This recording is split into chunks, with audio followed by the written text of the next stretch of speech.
Good day, and welcome back to the channel. Welcome back to Legend Knows Football TV. It has been a while. Liam, the new coach, doing wonders.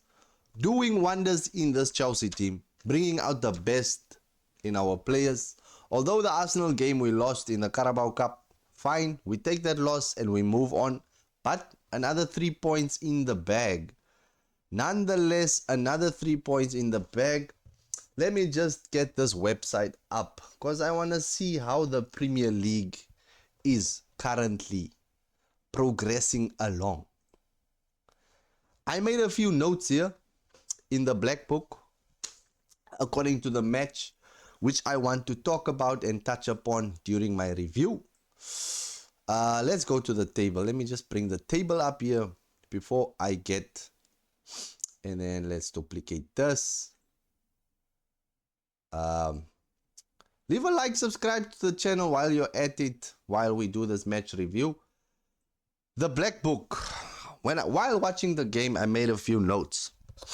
First and foremost, we start off with something positive, which is that Fofana and Chalobah, they are, I think, our best center backs. Currently, what we have on the books, Fofana and Chalobah, best center backs. But we also played against Wolves. They didn't have much to do.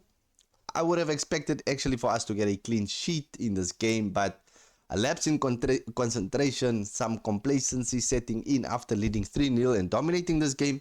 We conceded from a corner kick, but nonetheless, Fofana and Chalobah were good. Good pairing there. Fofana looks fully focused and hopefully stays injury free. Enzo Fernandez is moving slick, trying Rabonas, trying to score Rabonas. Joga bonitos, Joga bonitos. Enzo Fernandez is showing up. The price tag, everything, he is moving. I like the fact that we played one-touch football. There was a sequence of play that we had, one-touch football here and there. Palmer, João Pedro, Enzo, Cucurella, just moving.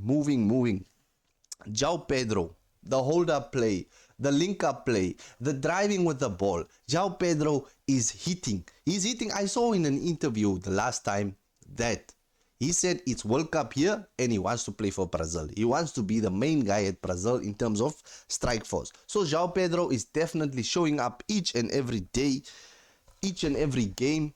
He is definitely showing up and bringing the goods. Andre Santos, guys. Andre Santos is a player that no one talks about. I don't know if he's injured. He just went off by the end of this game, but no one talks about Andre Santos, And sometimes it's also, you don't hear his name a lot on the commentator's lips, on the commentator's mouth, talking about Andre Santos. But Andre Santos does a job in that midfield. He is in the shadows of Caicedo. He is just there to subsidize, to be the buffer, to be, just in and around the spaces between Enzo and Caicedo, and just doing a job. When you are quiet but you are focused, that's Andre Santos, and I love the fact that the coach is trusting him. I'm sure the coach knows him from Strasbourg. So Andre Santos is another guy that I saw in this game where he's not much talked about, but he does a job. He shows up. He does some. There was a pass that he gave Castro, a first-time pass, and Castro went through and Castro took a shot instead of squaring the ball to Cole Palmer, which would have made Cole Palmer's fourth goal in this game. So that was another point. And then obviously the man of the moment, the man of today, none other than Cole Palmer, 2 penalties and a goal in the match. Deservedly 2 penalties. The first one was Doherty stepped on João Pedro's foot. Pedro went over. Cole Palmer steps up. Goal. Second, João Pedro. Pardon me. João Pedro gets pushed. He gets pushed. And fair. It's a penalty. What does he do? Wrong foots the goalkeeper again. 2-0.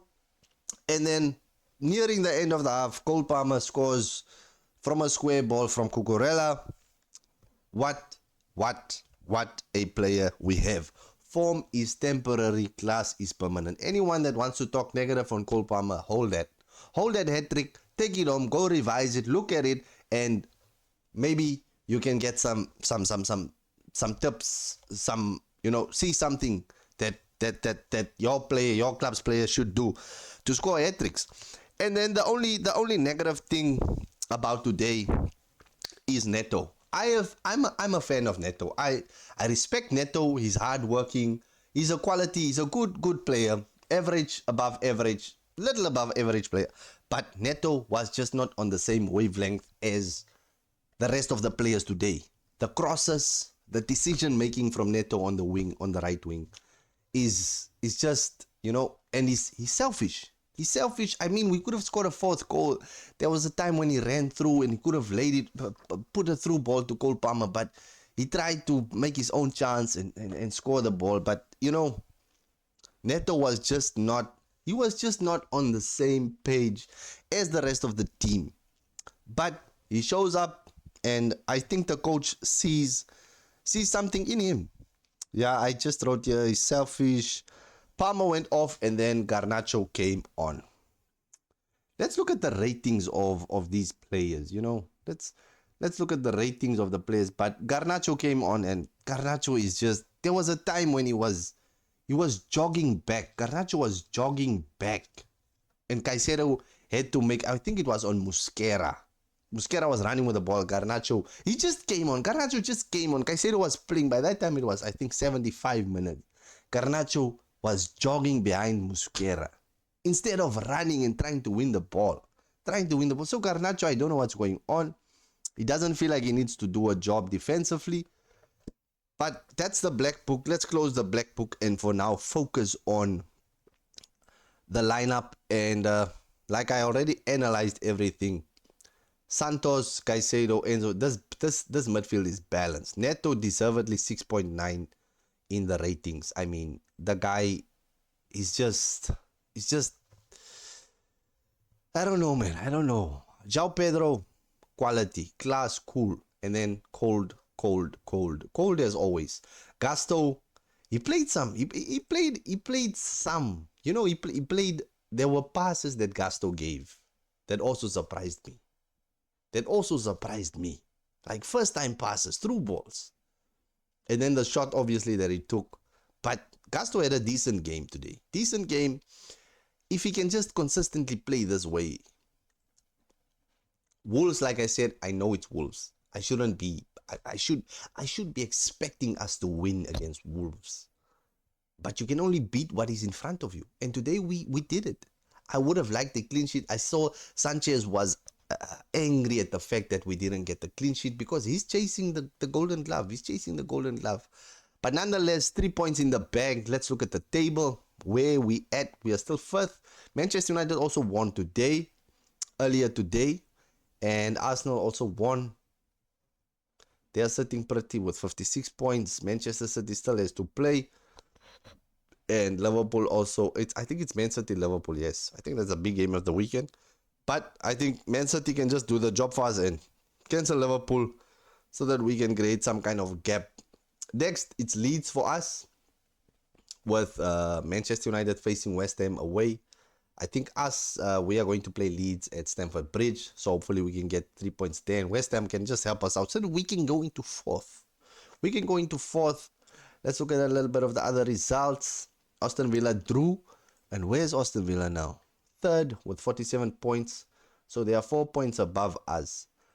But nonetheless, guys, a decent game for today. Expected the win. And we got the job done. Cole Palmer is back. Showing what he was all about all this time. People are starting to question him. But I want to silence the noise. And he silenced the critics. He silenced everyone. Neto needs to improve on his type of play, his style of play. He needs to get on the same wavelength as the rest of the squad. Garnacho, Estevao did not play today, but I'm sure we're just balancing the team. Hopefully Santos's injury is not that huge, and that he can get back into this team because Santos is really doing a job in the midfield. But that's all for today, guys. Leave a like, subscribe to the channel. That has been your review. Chelsea versus Wolves ended 3-1. Leave a like, subscribe to the channel. I will see you in the next upload. Cheers, stay safe, and God bless.